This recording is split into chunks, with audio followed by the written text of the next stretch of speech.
All right, friends, it's Team On, and I'm back with a brand new video. It's on our good friend, you know who, man, JasonBlaha, the gym, lifting, recruiting, fitness gear slave himself, Blaha. So Blaha says, is volume or intensity more important for muscle growth? Oh, man, here we go, bro. Volume, sarcoplasmic, intensity, myofibular. Yeah, okay. Volume versus intensity debates are why people don't make any gains. Really?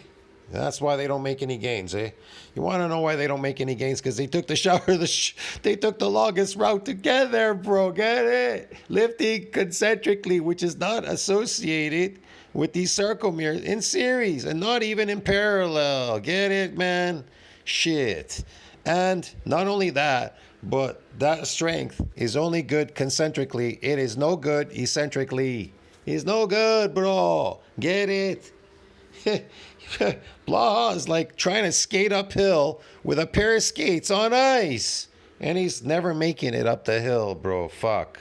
Hey everybody, it's JasonBlaha here, and I thought I would chat with you guys and gals a little bit about this today. And a quick reminder, please remember to like my video, please follow or subscribe to me, and comment. Yes, please like my video. Please like and subscribe to my video and everything, so I can take the longest route by making crappy videos that are worthless so I can make money. See, Blaha wants to make money off YouTube. Why would you fucking do this? What he's doing? Nobody watches his videos. It's shit. It's shit. So Blaha, not only does he take the longest route to try to build muscle and strength, he's got to inject strength. That's one thing about Blaha. He fakes it. He fakes it. So he's never really making it. And then he takes the longest route by making what? 12,000 or I don't know how many videos he has, 15,000 videos or some shit over like a 10-year period or whatever. You know what I mean? And it's all just shitty videos, crap. And then he has these people he shows, he's training them. He's training them to take the longest route to get there, and they're never getting there. It's like, you know how you go around in a circle and you end up in the same spot again? Yeah. Yeah, man. Down below, it would be greatly appreciated. So please leave your comments. Yes. Right over to the point. I would appreciate it. Please leave your comments. But meanwhile, he goes on live. He tries to play like he's so cool. Then he bans us from talking to him in the live feed. He should be so lucky I even come to his fucking channel and I make videos on him. He's so lucky. He's so lucky to have me.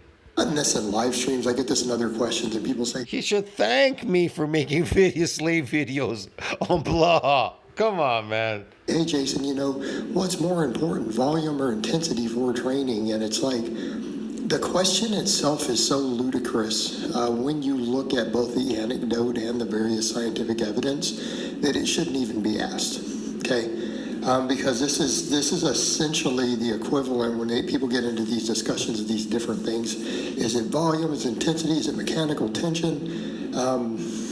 Is it volume? Is it tension? Is it stress? Is it mechanical tension? What is it? What is it? What is it? What is it? Which one is it? Literally like coming over and saying, yeah, hey, which of these four legs on this table is the most important? What? Which of these four legs on the table are the most important? Okay, man. They're all important. Otherwise, you wouldn't be standing up, now would they? Then again, they can still stand with three. But two? I don't think so.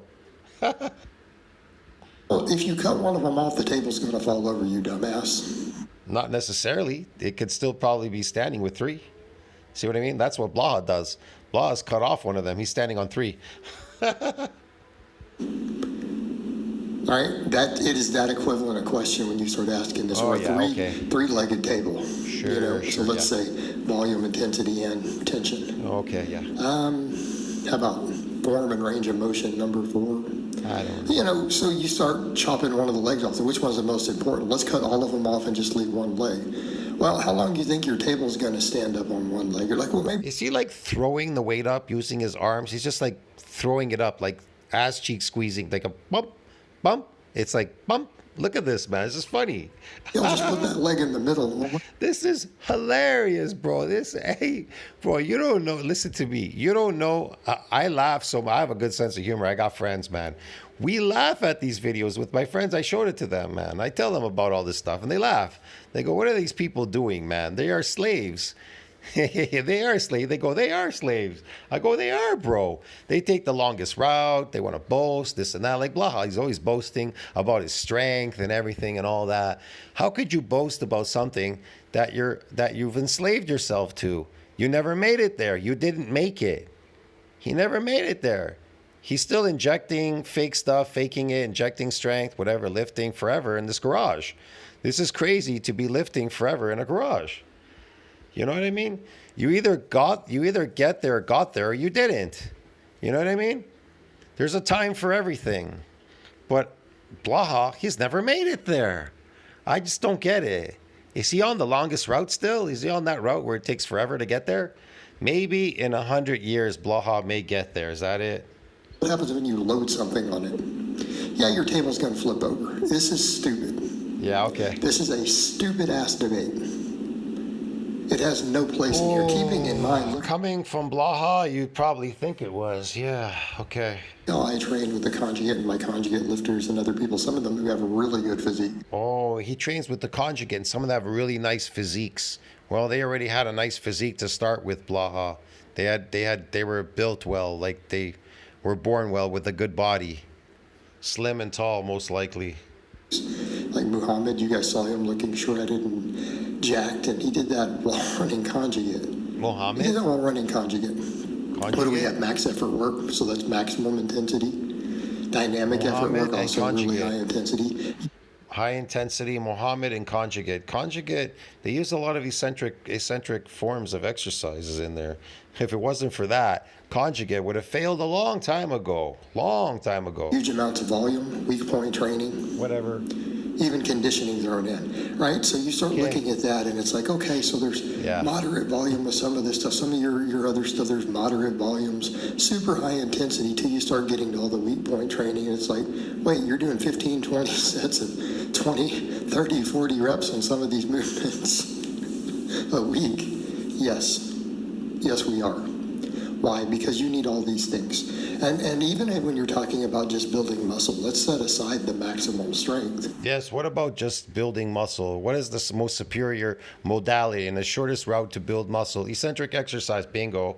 Because that's definitely going to be mechanical tension. It's going to be a factor. Yeah. What about mechanical tension? Mechanical tension just means that the mechanical tension, that weight, is moving. It's moving in real time. That's the mechanical tension. It's moving. Now, how much tension is placed on the muscle lifting? Well, that's totally different. There's more mechanical tension in the eccentric than concentric, because you could lift heavier eccentrically than you could concentrically. That's why it's superior. Get it? Therefore, you get greater muscle damage. Concentric doesn't even give you damage. You understand me? Because here's the thing. If you lift heavier concentrically, you still have to initiate eccentrically. That's the problem. So when you lift heavy concentrically, when you go down, it goes down lighter. See what I'm trying to explain to you? And you're adapted to your exercises because you're focused on progressive overload concentrically. Well, us bodybuilders, we're more focused on heavier loads eccentrically. And remember, whatever you could lift 90% of your max lift, you can't make it for 100%, or maybe you can, but it would be with very, very high difficulty to lift something with 100%. All right. Most likely you can make it for 80, maybe 80%, 90, 80, 90. Okay. You can make it up for a full concentric, but guess what? We can make it 140% eccentrically. So we left you way behind in the dust. Get it, man? You want to be strong enough to lift. Here's the thing. If you can't make it on a bench press eccentrically heavy, it's really easy. You can do heavy dips eccentrically. That's it. If you don't have a spotter, nobody there to help you, and you want to get a fucking stronger bench, then you want to do superior exercises like dips, because dips are carryovers to what? Bench press. See what I mean? So heavy eccentric dips, heavy eccentric dips is a carryover to bench press.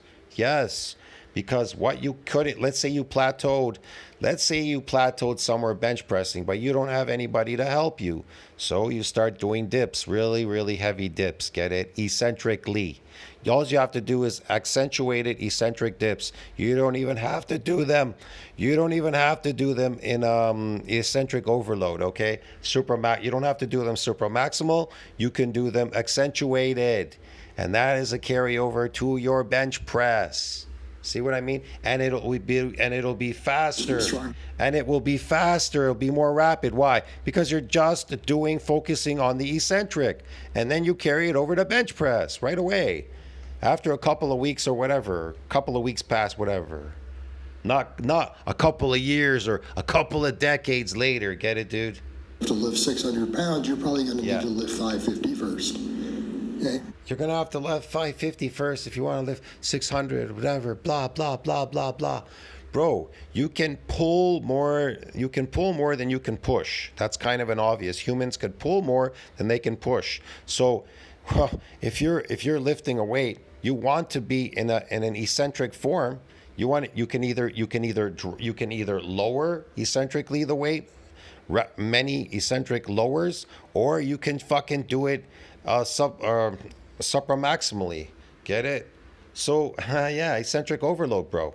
So you forgo the concentric. That'll build you up a lot faster. Very, very simple. At some point, you're going to need to work your way up on that. But we come over to with the bodybuilder side of that, volume versus intensity. How can you remove either one? And then you have to factor in recovery. All right, so look at it this way. Yeah, you have to factor in recovery. What about recovery? I got lots of time. I got all the time in the world, okay? Recovery, that's not recovery. I'm building. I don't care about recovery. I'm building. I'm getting bigger and stronger. I don't know about you. You want to recover and come back and be a lifting slave. I don't have to recover. I grow. And then I come back bigger and stronger the following week. Every week I come back bigger and stronger, because eccentric exercise is superior to concentric exercises. Get it? Get it, Blaha? When you're talking intensity in that regard, they don't mean intensity in the exercise science regard. 1 rep max is 100% intensity in exercise science. Let's talk bodybuilder terms. I mean, how hard are you going set to set? How hard are you working on each individual set? All right, and are you working through appropriate ranges of motion to even build the muscle? Kind of a factor too. A bunch of half reps at the easiest part of an exercise is not going to be too much intensity either. You're not even stimulating the deepest muscle fibers if you do that. All right, so what happens? Let's say on a bench press, we all know down near the chest is where most of the tension is. So, you do a few reps there, then it gets hard and you go to half reps. Yeah, you didn't even get close to failure before you went to the half reps, and now you're going to work the easy part, you're going to skip all the deep fibers. Yeah, good fault. That's not intensity. I don't care if you do 300 half reps working your way back up. It doesn't matter. Have a look at this push-up equipment. Absolutely brilliant. You can do your pectorals, you can do your... Intensity, I don't care if you do 300 half reps working your way back up. It doesn't matter. There's no intensity. What's he talking about? There's no intensity. There's no intensity in concentric lifting like there is in eccentric. That doesn't even count. So proximity to failure. Okay, yeah, set per set. I love the closer you get to failure. I love this. Proximity to failure. He doesn't even know the difference. He doesn't even know what eccentric exercise is. Blaha. He's never done an eccentric exercise. And anytime he's ever done something that led to eccentric, he got injured. It's all in his videos. He gets injured because he's weak. The more muscle stimulus you're going to get. Going to failure itself doesn't help you. Why? Because the failed rep doesn't have a true training stimulus. We know this. God. The data's confirmed this. That last rep. Oh, brother, yeah, the last rep is gonna have some magic powers, right? Before failure, though, that's really money right there. Yes, that's real money right there. The concentric failure, when you fail concentrically at the last rep, that's the money. The money's all there. Yeah. You want a rep that's really going to do a lot for you? Yeah, yeah. The What? rep right before you fail. Like, okay, right there, you just Oh, saw the that rep close right grip, there you saw that before you last fail. The rep right there before you fail. Oh, okay. Yeah, sure. rep slow down. Sure, yeah, It yeah. moves slower. Oh, they Okay? move slower. Had They I move slower. You know, here's the thing. Even if you move slower eccentrically, you still get a lot more out of it faster than you would lifting concentrically. Get it, bro? Moving sub maximally. That's funny, man. I don't know. This lady asked me in the gym. I said to her, I told her, listen, I go, why don't you try lowering your weight that you're lifting there? Try lowering it really slow. You probably have never done it before. You're unaccustomed to doing it. Try it. See what happens. And then after a week later, I told her, try moving it a lot quicker, but in the eccentric. You know what I mean? Don't go for a full concentric. Just move there in the eccentric. And she started looking better and better. The first week, she looked better. The second week, she started even looking better, and she was even stronger, bro. And she told me, she goes, how did you know these things? How did you know that? I just go, because I got experience. That's how I know. See what I mean? So what did I have her do the first week? Well, I had her do full range of motion. The only difference was I had her lower the eccentric but move fast on the concentric. So she moved fast on the concentric and she lowered the eccentric really slow on all her exercises. Then the following week, what I had her do was I told her, listen, now I don't want you to do your exercises fully concentrically. I want you to stay in the eccentric the whole time. So when you come up eccentrically, I want you to go isometric and then back down eccentrically. Get it? And so the following week after that, she came back even better and stronger. See what I mean? So there you go. There are many ways to train people eccentrically. And then I told her, after that, I saw her again. I said, listen, I want you to do exercises that are just eccentric. And I showed her how to do them.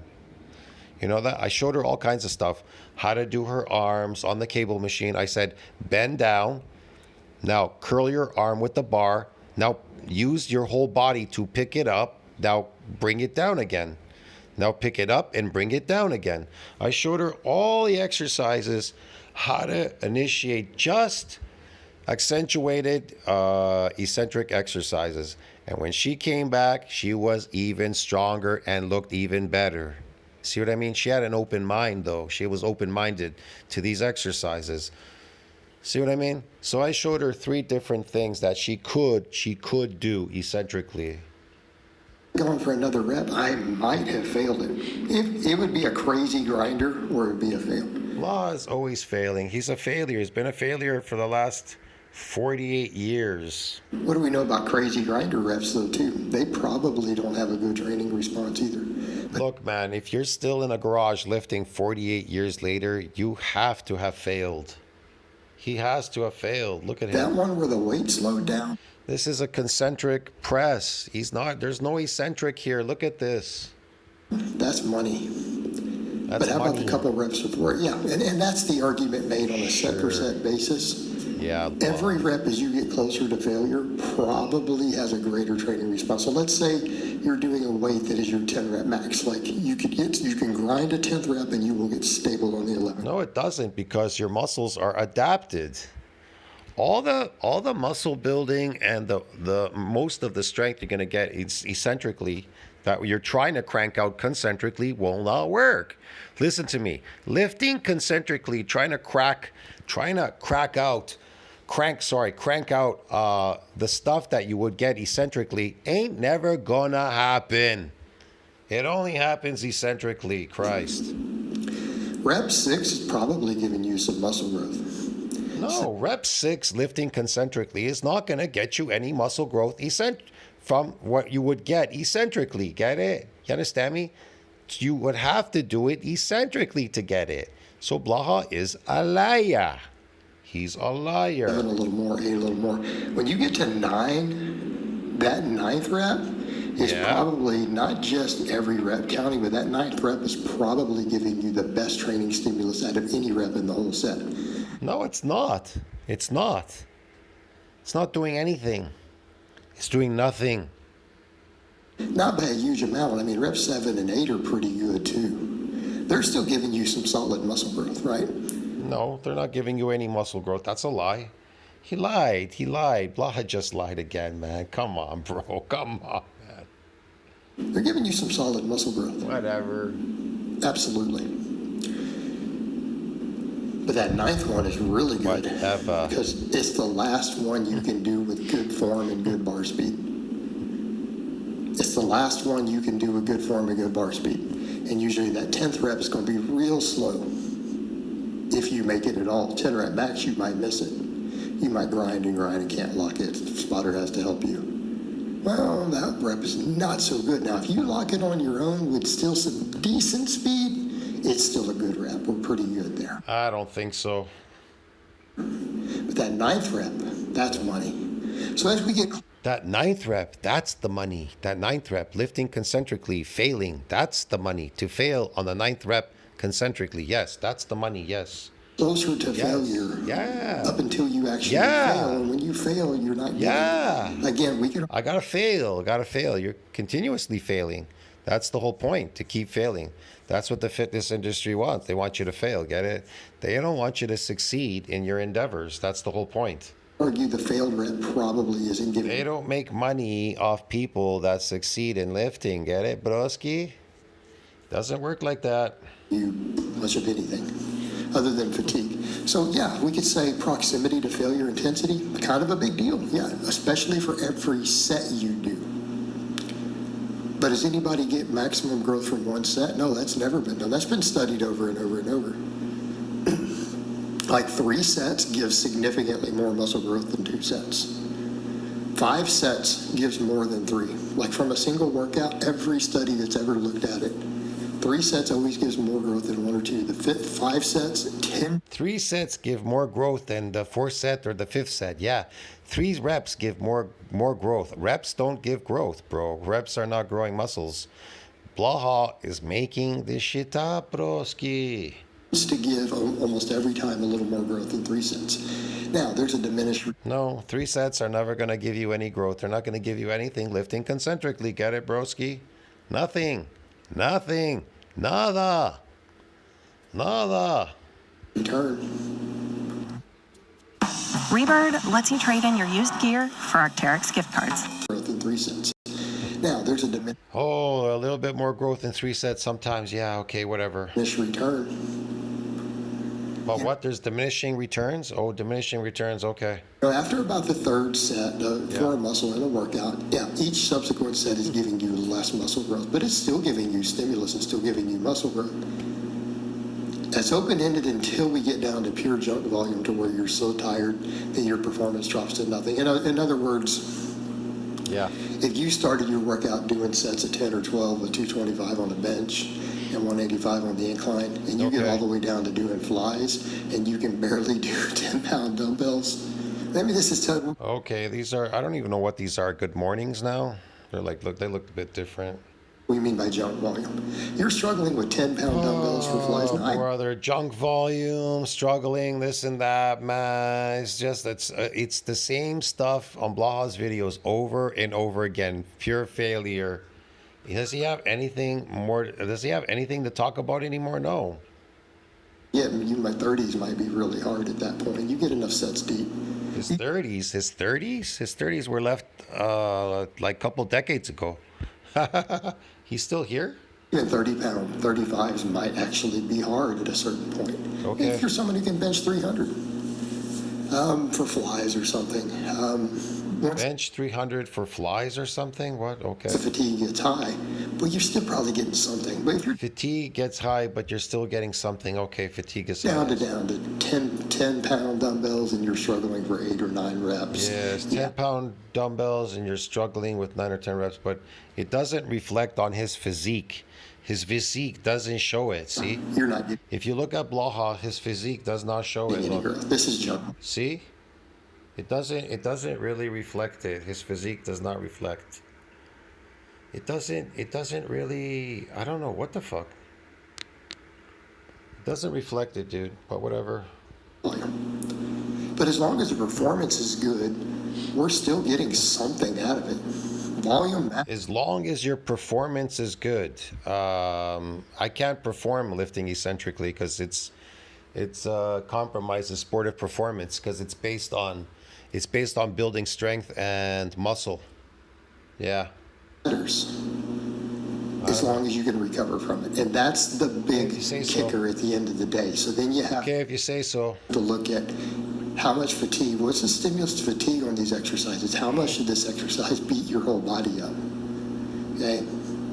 The stuff we start doing large amounts of volume on, I mean, after our biggest movements, you have to really start looking at, is this exercise beating me up versus is it just giving me more stimulus? You have to care at that point. And then you then have to look at, can I recover from the volume that I did? It's probably open-ended. Good quality volume is probably always going to give you a hair more muscle growth as long as you recover. Is your sleep and nutrition on point? But you can't remove... Is your sleep and nutrition on point? Okay, yeah. Yeah, that's the problem. any of these factors. They're all important. Yes, I think that's why 99% of the people out there are not growing and getting strong eccentrically and not growing because it's the nutrition and the sleep problem, yeah. But that's really all I have to say on that today. It is? Well, it's about I hope time. it's been informative. Very informative. See you in the next one, friends. Tell me what you think about that. Like, subscribe, support the channel. It's always very uninformative.